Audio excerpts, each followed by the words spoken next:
Grace and peace and mercy be with you from the Holy One through Jesus Christ in the power of the Holy Spirit. Amen. Once again, it is such a joy to be with you from this angle rather than the other one, which is also a joy.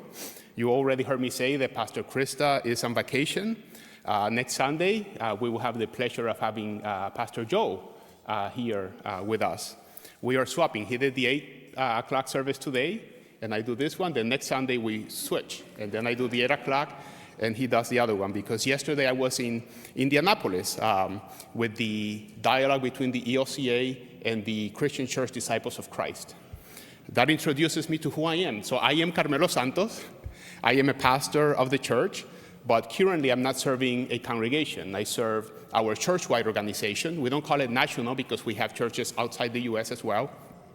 I serve the church-wide organization in the office of our presiding bishop, Elizabeth Eaton, where I serve with a team that does theological discernment, justice work, which includes racial justice, justice for women, and gender justice, and also ecumenical and interreligious engagement. Yes, we are busy.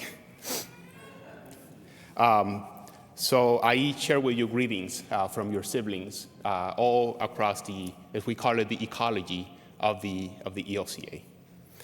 Now, will you pray with me, please?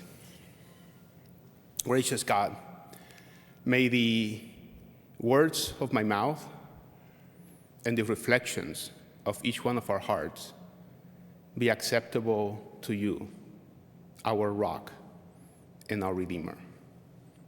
Amen. Let's talk about power.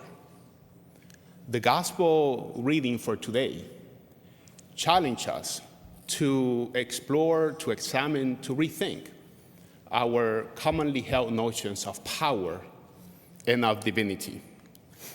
Now, I want to take a step back and offer a little background, especially for our confirmation class students, because I understand that our confirmation class students, my daughter being one of them, are in the process of studying the Bible, especially the Old Testament.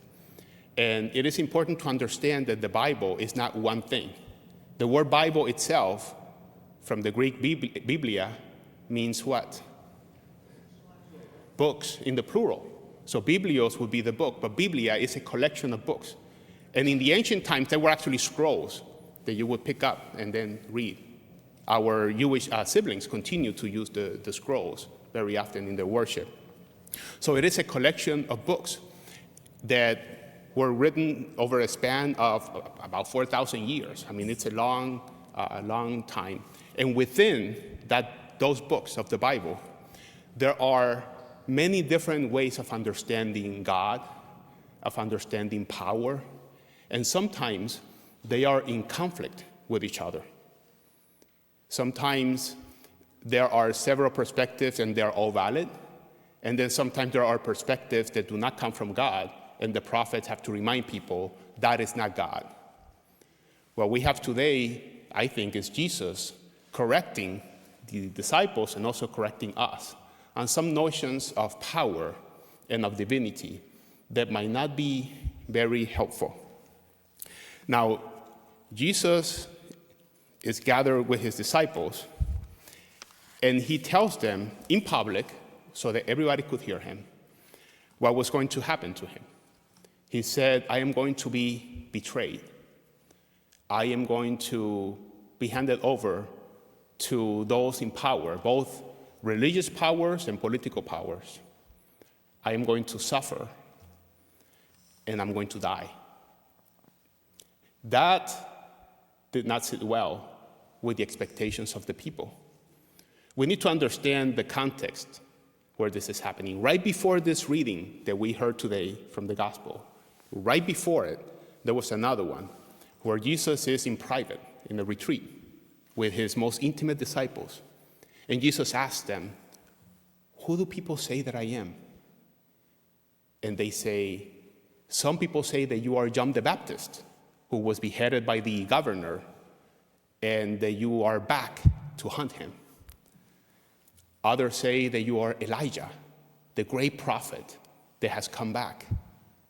And then Jesus looked at them and said, what about you? Who do you say that I am? And then Peter stood up and said, you are the Messiah. You are the Christ.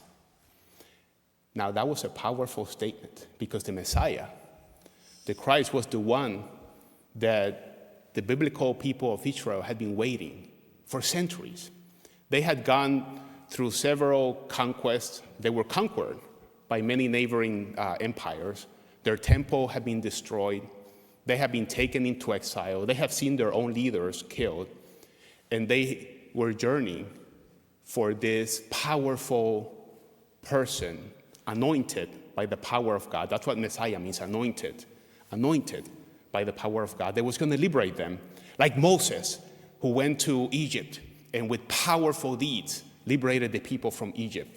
Or again, like Elijah, who would even summon fire from heaven and consume the enemies of the people. They were expecting somebody powerful to deliver them. And that is understandable. I think that when we go through situations of powerlessness, we yearn to have the power to change things, to do something. Have you ever had that experience of powerlessness? Maybe because of illness, not the type of cold that maybe a lot of our relatives are having right now. I was just hearing about that, lots of sniffles. But that type of illness that when you get the news, you feel cold run through your body. And you feel, is this it? Or the news for somebody that you love. And you hear 6 months, 9 months tops. And you have that sense of powerlessness.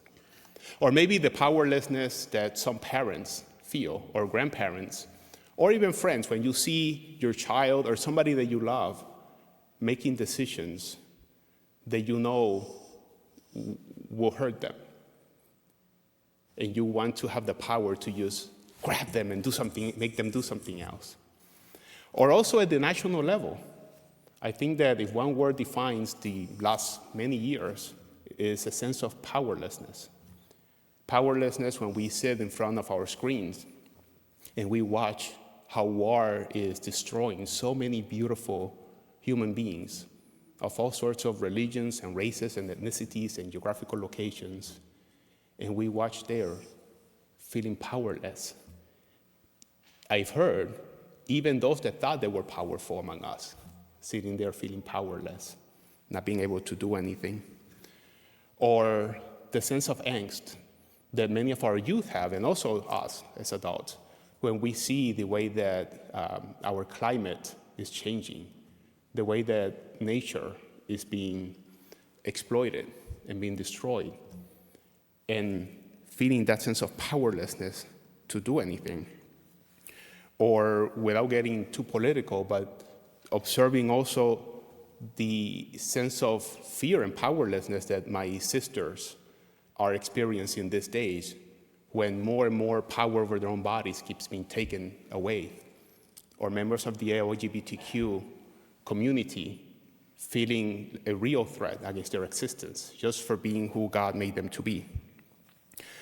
So I think that we can understand Peter's reaction and the disciples' reaction when Jesus said, I am not that kind of Messiah. I am not coming to shake enemies and to make them do what we want them to do. I think that when we have those experiences of powerlessness, it is very natural that we have that desire in our hearts to fix things, or that journey that a higher power, God or spirit or something will come and change things. Now, the danger is that there can be distortions and unexpected dangers to that view. I have a dear friend who was my wife's mentor. They have a phrase that I think is very wise. When she would get frustrated with somebody else, she would say to herself, there is nothing wrong with you. that becoming another me wouldn't fix. Let me repeat that. There's nothing wrong with you that becoming another me wouldn't fix.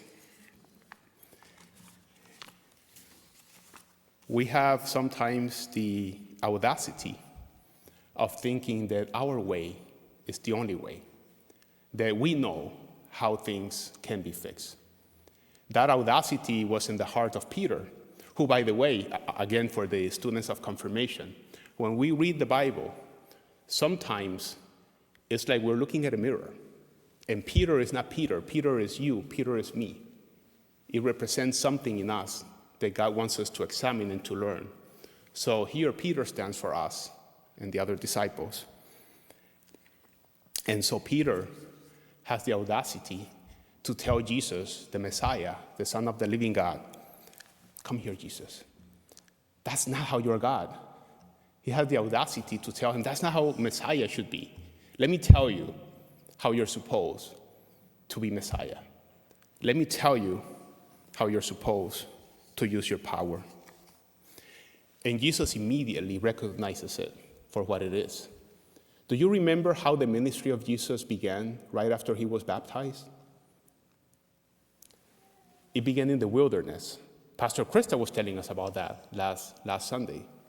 And in the wilderness, Jesus was visited by Satan, which simply means the tempter or the devil. And he was presented with a series of temptations. First, he was so hungry because he had been fasting for 40 days.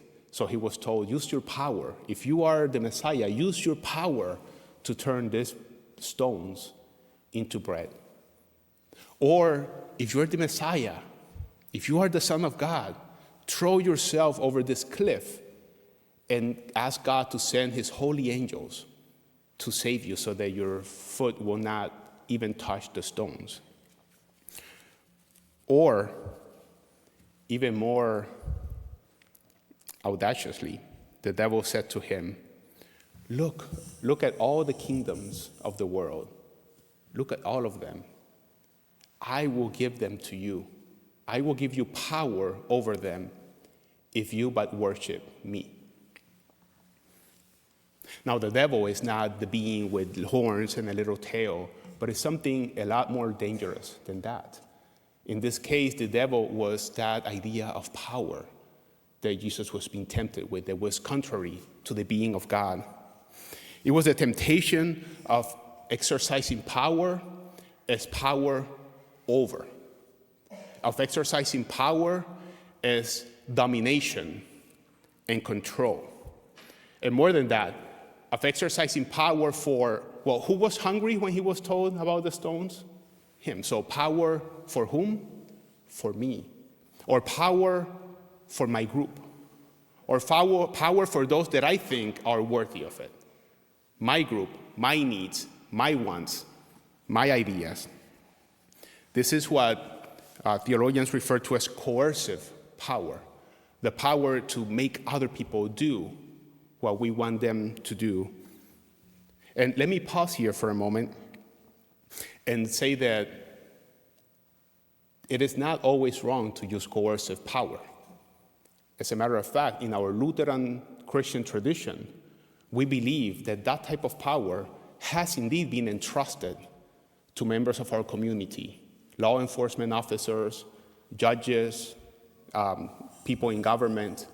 But it is a power not over, but power with. It is a power to build the whole community.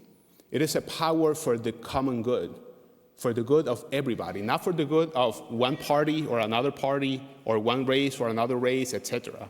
But it's power for everybody. And it is delegated power.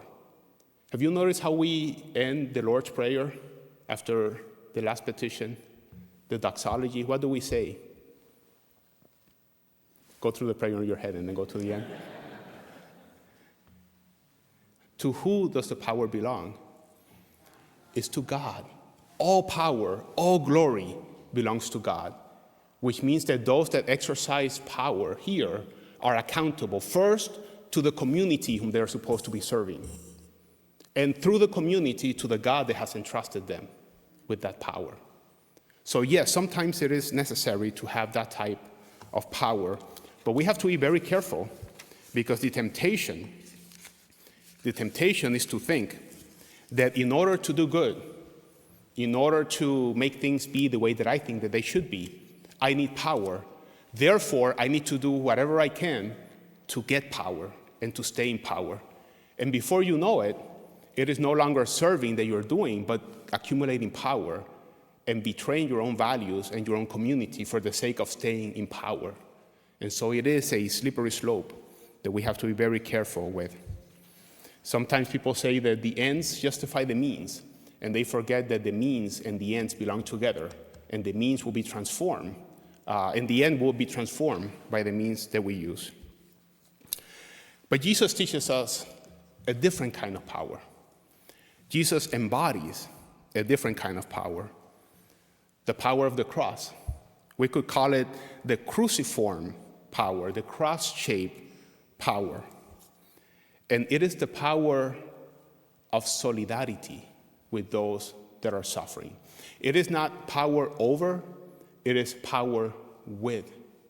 It is the power to walk together with those that are suffering. It is the power to carry the cross of each other so that that cross will be a little bit lighter. It is not an invitation to embrace a sense of defeatism.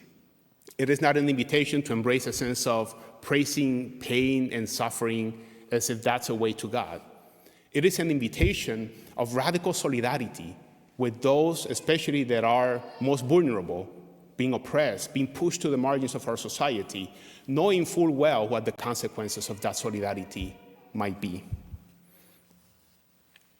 The power of the cross is the power we discover when we sit in silence with those who are suffering, who are rejected, who are dying, not trying to fix them, unless you are a physician or a nurse, but just loving them, letting them know that you're there with them. You know how I learned about that love? Why I'm sure I learned about it because people gave it to me. But when I was training to be a pastor, we have to do something called CPE, which means we go to a hospital usually and spend about 3-4 months serving as a chaplain. And I was assigned to the pediatrics unit. And so I was serving many children that were very, very sick. I was not a doctor. I could not fix them. In the end, I learned what they really wanted and seemed to help them. Sit with them, especially at night, because I had the overnight shift. Turn on the TV, on the Teletubbies. You know what the Teletubbies are? Just a cartoon for children. And then they would hold my finger and just watch Teletubbies. As simple as that. So that they knew that even though their parents were not allowed to be there with them, they knew that they were not alone. Not because Carmelo was there with them, but because God's love was there, embodied in some way, sometimes by me, sometimes by others. This is the power of lifting each other up rather than pushing others down. There is a reference in the gospel about those that are ashamed of Jesus. And sometimes we might think that that means that if we're not like the people that when I go to rallies in DC are carrying a big cross and a little less bigger than that one, but carrying a cross and proclaiming Jesus, that then we're being ashamed of Jesus. But that doesn't fit the context of the story that we're just reading, of the gospel that we're just reading. Isn't it that to be ashamed of Jesus is to be ashamed of the type of power that Jesus is talking about? Isn't to be ashamed of Jesus to think that, no, that's not powerful enough, so instead of carrying the cross, I'm going to turn the cross around and use it as a sword, the way that it happened in the Crusades, for example, or the way that it's happening today when some people want to impose our notion of who God is and what the values are and what the good life is on others, even if it means using force and power over them, imposing my own sense of morality over others. That is not the type of power that Jesus is talking about. That is being ashamed of the power that Jesus is talking about. Jesus' power, the power of the cross, cruciform power, is relational, is patient, is persistent, is wise. I could talk about Martin Luther King Jr., who beautifully embodied that type of power. but you all know about Martin Luther King Jr. Maybe you don't know about Lima Gebowe. Lima Gebowe from Liberia, whom I'm always proud to claim as a Lutheran. She lived in Liberia in the 90s when there was a terrible civil war because of an oppressive regime. And she was a social worker, and she had been listening to what children that had been serving as soldiers, were forced to be soldiers. She had been working with those boys and listening to their stories. And she decided to do something about it by using a different kind of power. So she gathered the women, Christian and Muslim, and they decided to pray for peace. And they decided not only to pray for peace, they decided to fast for peace. And then they shared their decision with their husbands, with the community. Now, I should add that for them, fasting was not only fasting from food, but also fasting from intimacy with their husbands. And believe it or not, soon there was peace. A different kind of power. When we sit in silence, in solidarity with each other, sometimes we can see or hear alternative ways of action that are very different than what we originally thought would fix the problem. And then we can actually be more impactful than we thought we would be before. All this, of course, is love. The power of the cross is the power of love. And we access this power through faith. But faith is not believing that in the end I am going to get what I want, nor that things are going to turn out the way I want them to. That type of faith is not strong enough to hold us when we are visited by tragedy, by suffering, by pain, by shame, or by death. I have seen it, and it is a sad thing when somebody is going through a really hard time, about to die or suffering, and they realize that their God was not really big enough to hold them through that. Faith is trust in the Holy One who has promised to be with us, not only in the awesomeness of miracles or in the breathtaking beauty of a sunrise, but also in the loneliness of our pain, in the anxiety of the dark night of our souls, and in the moments of great doubt, guilt, and shame. Faith is trust in the one who proved that he is trustworthy because he loved us all the way to the cross and beyond. It is a faith that frees us from the compulsions of our sometimes obsessive focus on our own needs and wants, so that we can then focus on others and join in God's holy work of bringing healing, peace, and wholeness to the world. Faith frees us so that we can love with that love that has the power, the real power, to heal and transform communities, nations, ecosystems, and the planet. May the Spirit help us to let go of false notions of power and divinity and embrace true power, the power of love. Amen.